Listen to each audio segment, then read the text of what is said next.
Hello, this is Eric J. Miller from God's Point of View Ministry, and we're again speaking with one of our workers from Pakistan. This is Brother A, who we spoke with previously, and we're going to talk a little bit more about a couple of different topics than we covered in the last talk.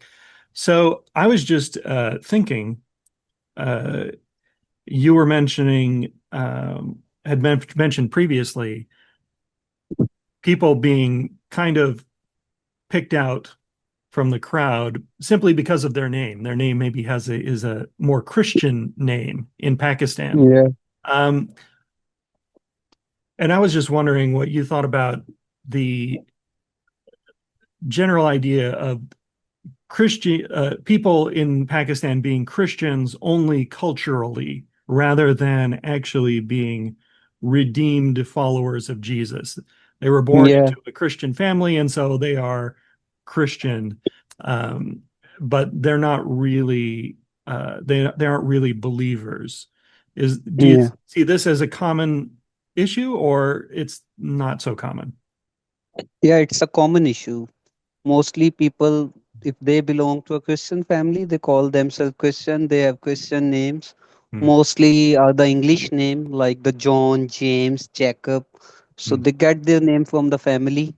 So they are just so-called professing Christians, but Hmm. they are not redeemed by the blood of the Lamb. Hmm. They are not born again believers. It's Yeah. very common. It's very common here too. Although it's gotten to such a point that most people don't even bother saying, "Oh, I was raised in a Christian household, so I must be Christian." Most people don't even say that anymore. They just like whatever. They don't really care. But yeah, a common issue worldwide.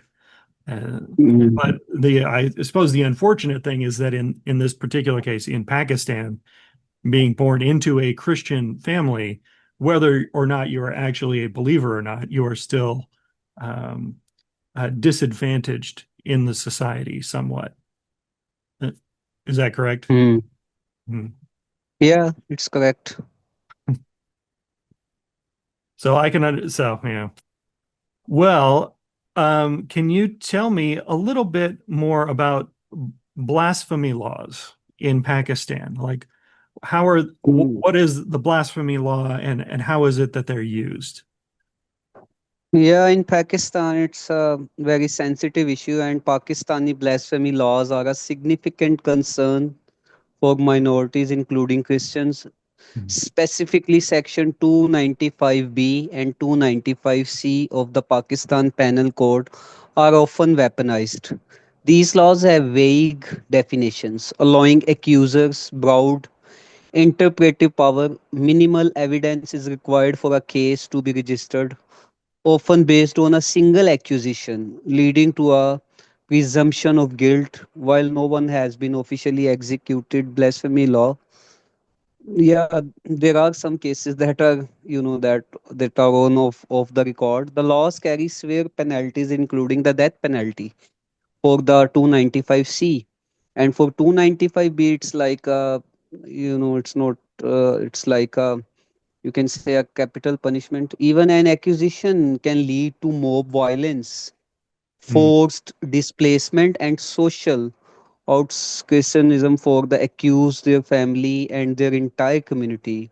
There are documented cases where these laws are exploited for personal vendettas or to grab land from minorities or Christian communities.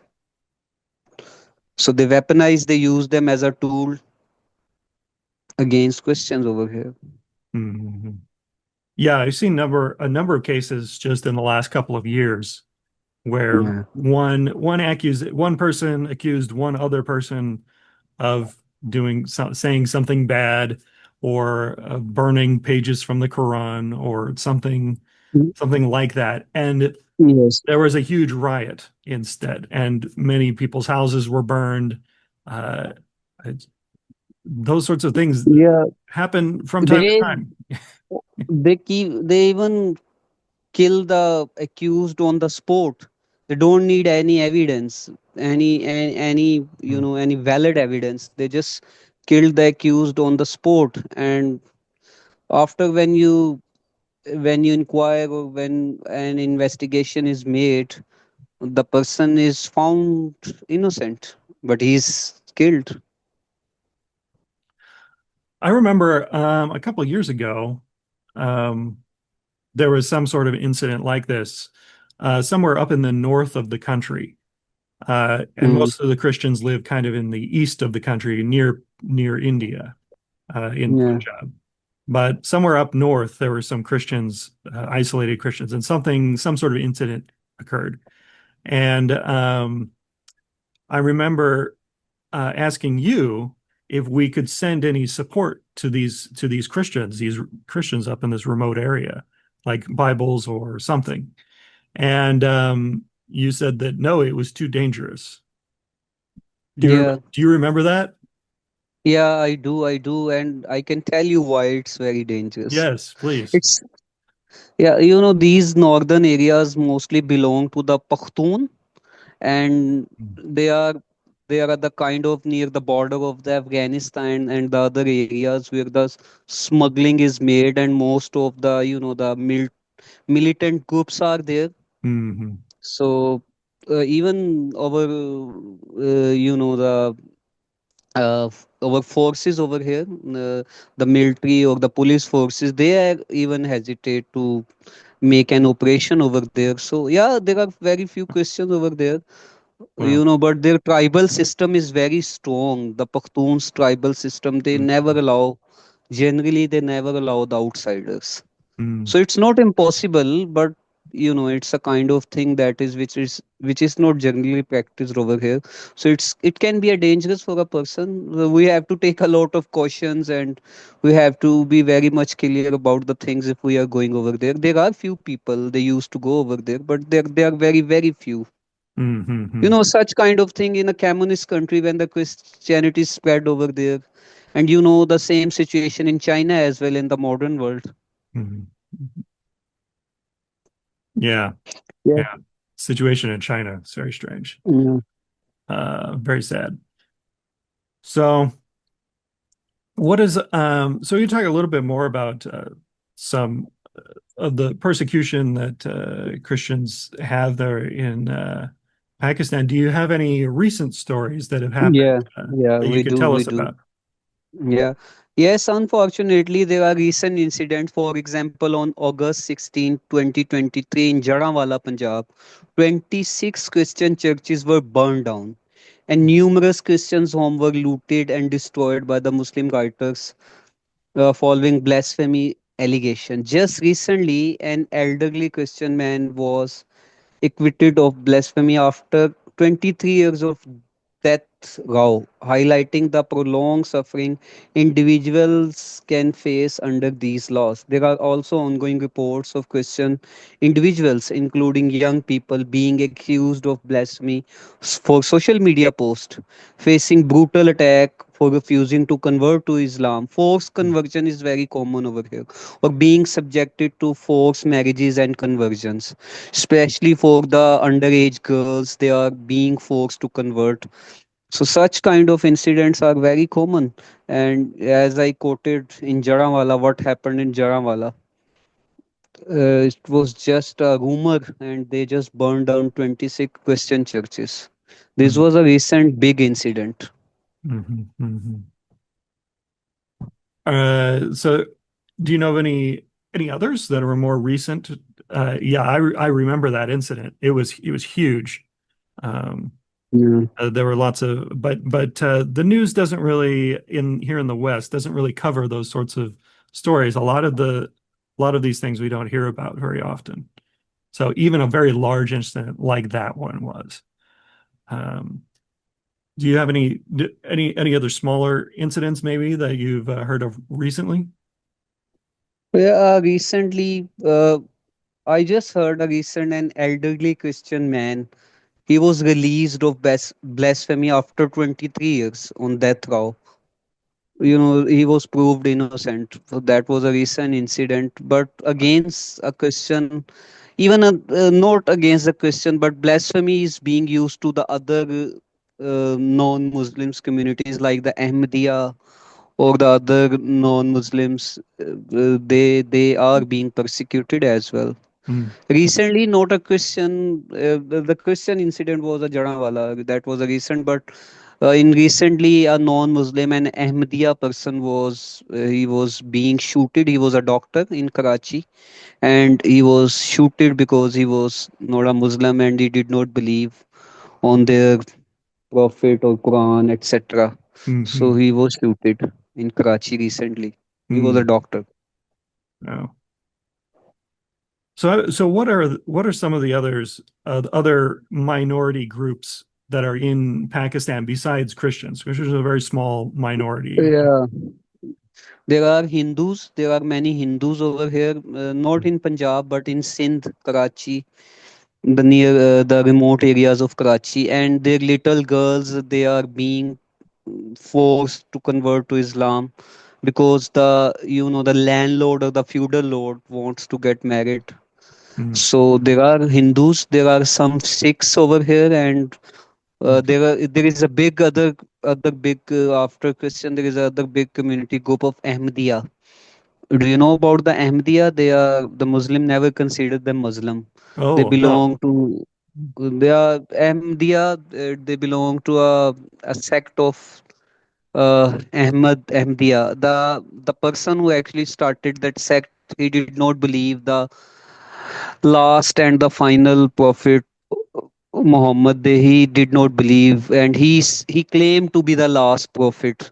He was Muslim, but he claimed to be the last. So he started that sect, I think 40 or 50 years ago. So Mm, there are many Muslim. They are Ahmadiyya Muslim, but the fundamental Muslim or the other Muslims they never like them, and even they not even shake hands with them. They considered them kafir, or they considered them that they are not a Muslims. They are even worse than Christian. So these Ahmadiyya groups are being persecuted over here. mm, mm. So, I'm curious because as you go to different villages, as you spread the gospel, um, who have you found that has been most receptive to the good news outside of other Christian and Christian families?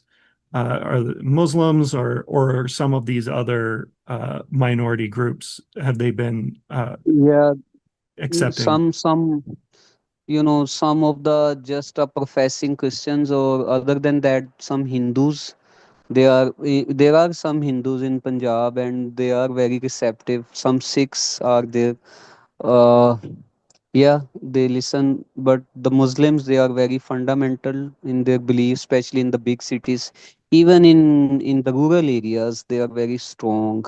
They have the big mosque and other, their clerical seminaries are there. So they are not receptive. But the Hindus, after then that the Christian, the Hindus and the other communities, they are receptive. They are open for gospel. Mm, mm, mm. An interesting kind of phenomena that we see in some parts of the Muslim world are acid attacks. Yeah.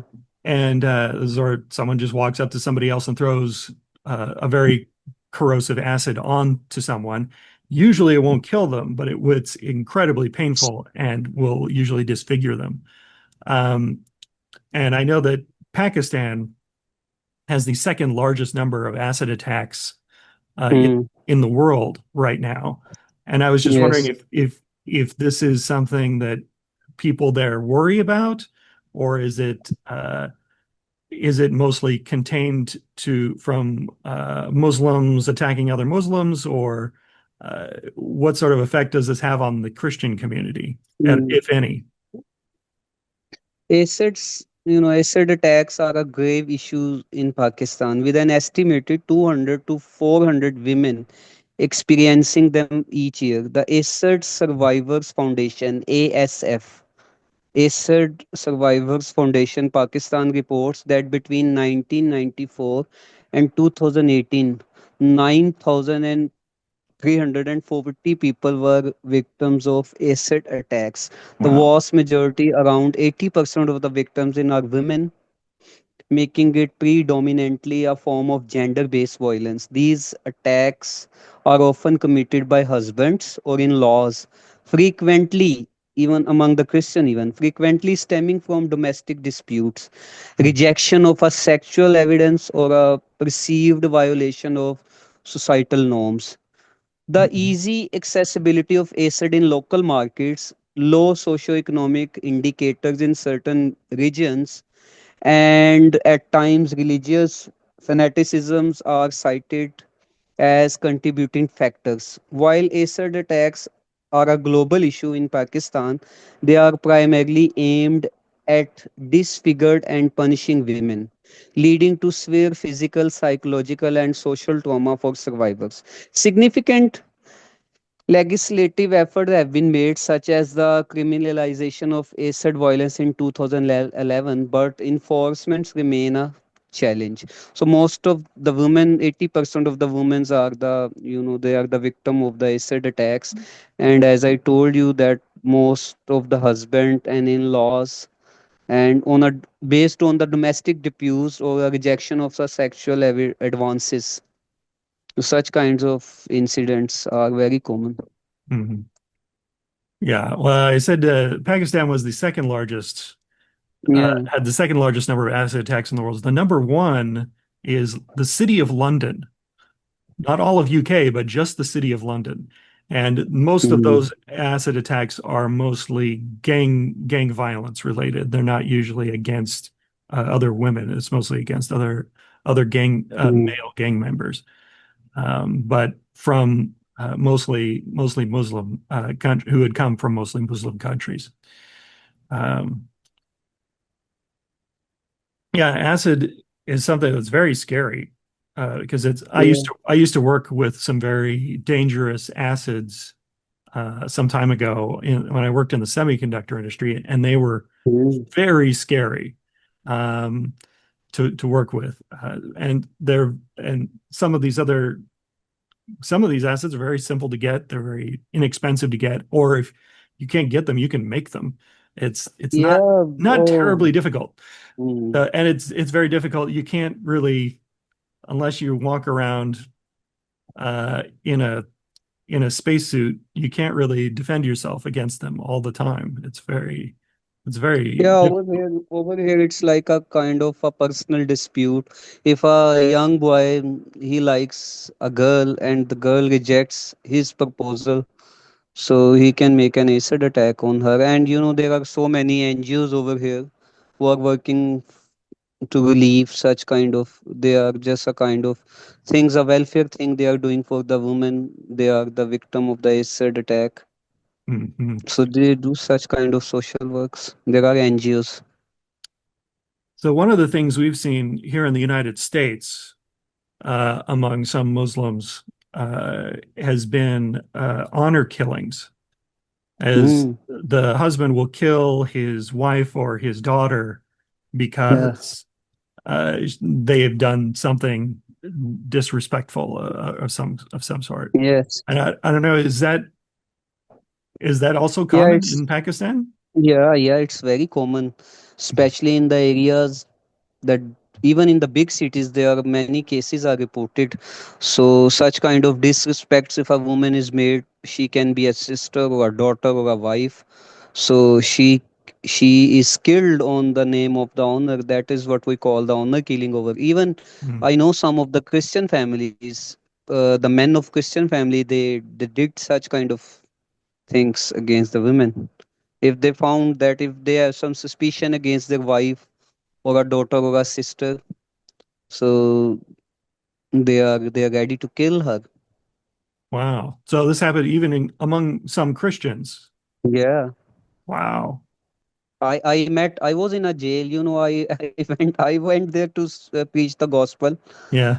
So I got an opportunity to go there. So I met a prisoner over there. He was a Christian, and I asked him that how did he come here, and he told that in case of honor killing, he killed his wife.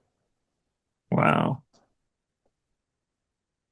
So how was that? How did he feel that was compatible with believing in Jesus, in his Christianity?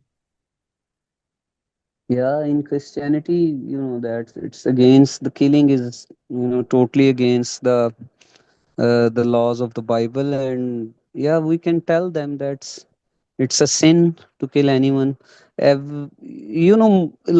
the blasphemy law, such kind of incidents are actually based on the rumors, so they are not clarified. They are not sometimes when they commit such kind of crime, the other person, the victim, is innocent.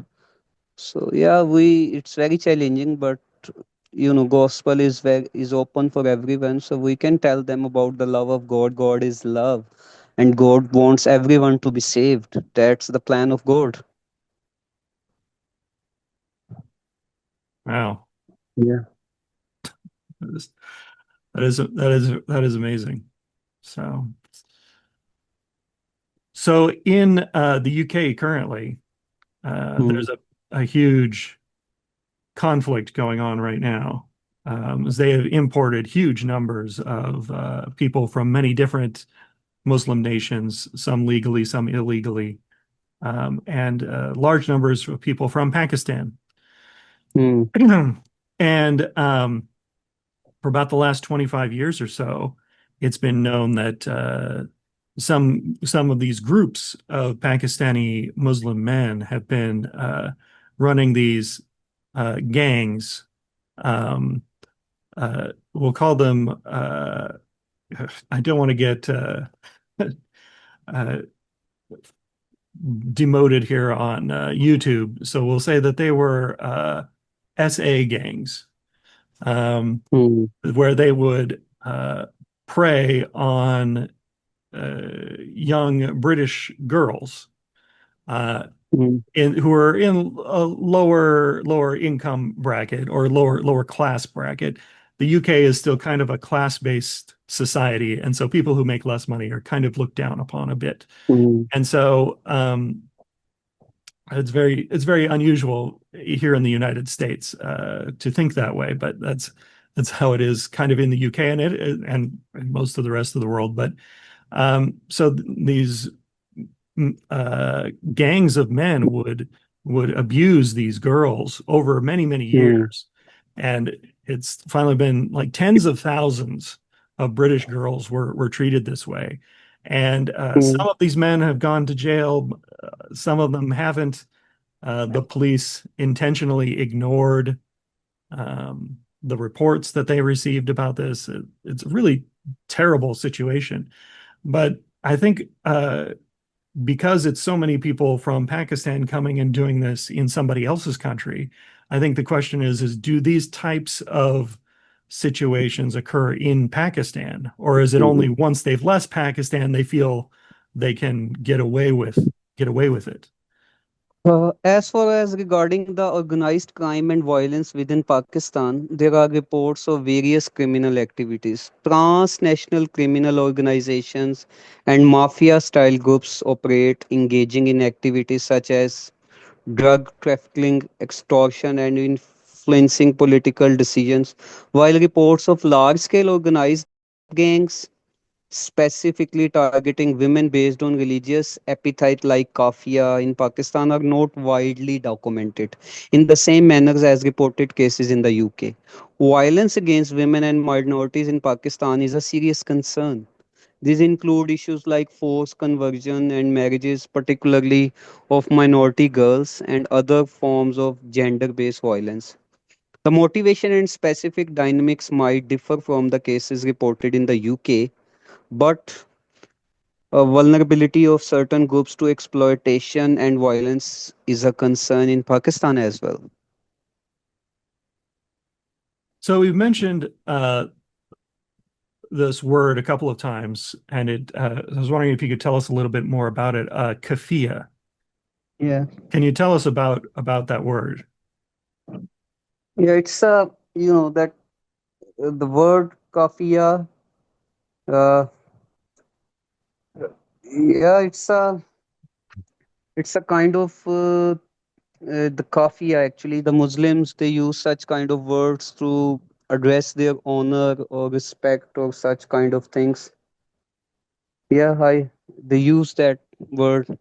You may say that you can associate with this word with some kind of honor, or relate to the honor killing as well. Hmm. And also, we've also mentioned a couple of times forced marriage. Can you Yeah. describe for us how that works? What happens in a forced marriage? In a forced marriage, mostly such kind of cases are reported in northern Karachi, or in the rural areas of Karachi. Even in Punjab, there are so many cases. If a girl, a good, beautiful, good-looking Christian girl, she refuses to accept the proposal of a Muslim man, proposal of marriage, if she rejects that on the base of her faith or belonging to a Christian family, Hmm. so she is, that she is captured, or she is forcefully converted to Islam. She is persecuted. She is even raped, and even she is threatened the death of their family members. Even so, if the girl is minor, the elder person, or a person, a Muslim person, or a person who's actually is going to kidnap her, he made an excuse that she is converted to Islam. Because she is converted to Islam, now that is a right of that man to marry her, to in order to protect her. Hmm. Otherwise she can convert it back to their previous religion.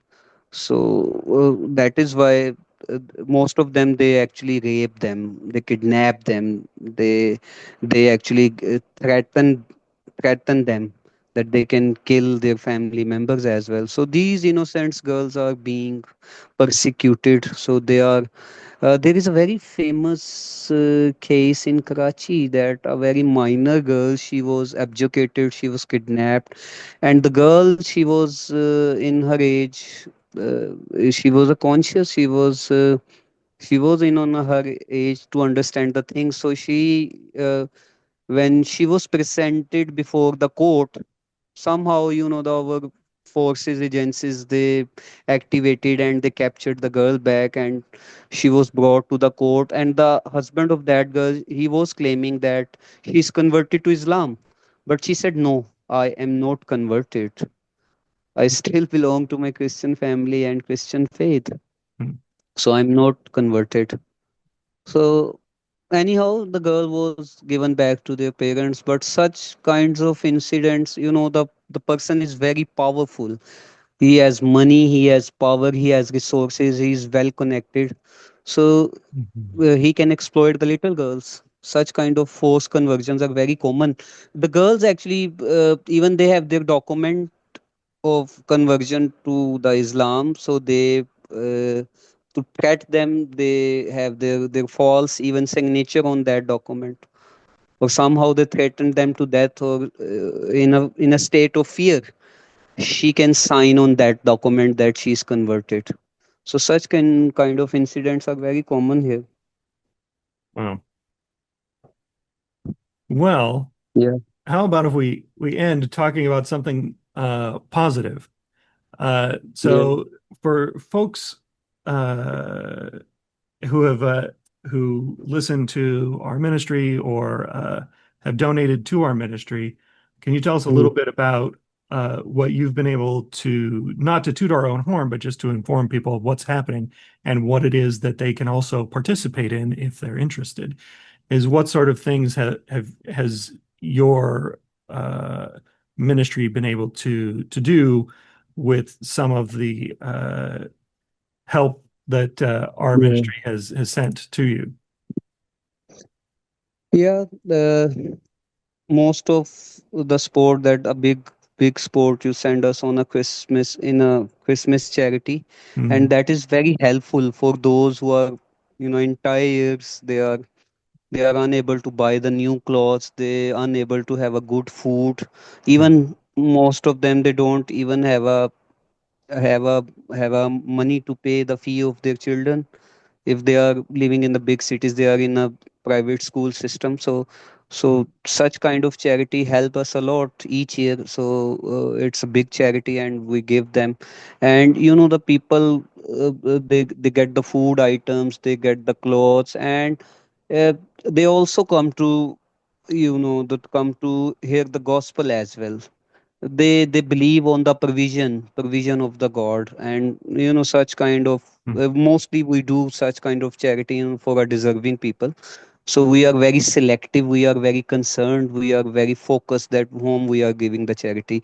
And there is a regular support as well, and we are thankful to JPV ministry as well. So such kind of support help us to support our pastor or worker under our organization, or a ministry. So we are able to, we also get some support for the church building as well from you, and it is very helpful. We believe on a local church system.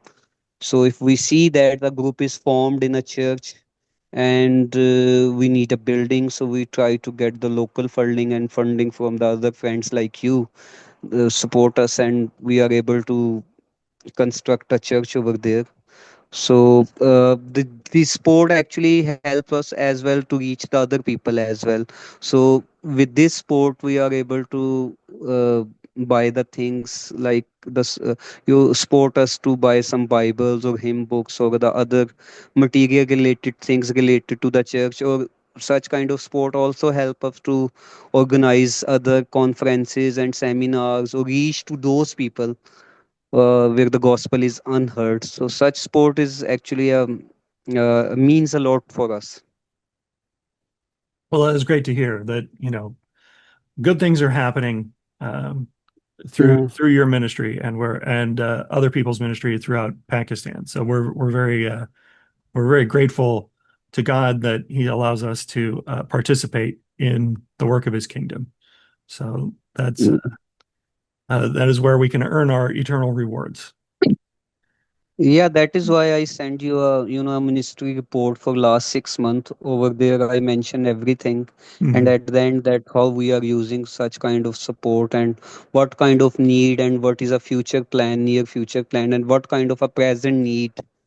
And we need such kind of, buildings or funds like that. Well, I mentioned everything over there. Praise Yeah, the Lord. yeah. God bless. Yeah, so I mean, many Americans think, well, how can I help? Even a little bit Mm, helps. For people who are making only, $1 or $2 a day, uh, yeah. not it doesn't take a lot to help people out there. And Mm, even yeah, even the larger projects like building a church could cost between $5,000 to $20,000 for a whole church, for a whole community. That's not actually a lot of money in the grand scheme of things. And there are some Americans who can afford to to do that. So we hope that some of them might be watching and might be interested in helping to build these churches for to help out those Christians in Pakistan. mm. But that's about all the time we have for today, brother. If you have any last words for anyone, Yeah, I'm very privileged and honored to share my views, and thank you to conduct such an impressing and thought-provoking interview. Such kind of things should be discussed. Yes, we are very careful about to say the things to for the selection of the words as well.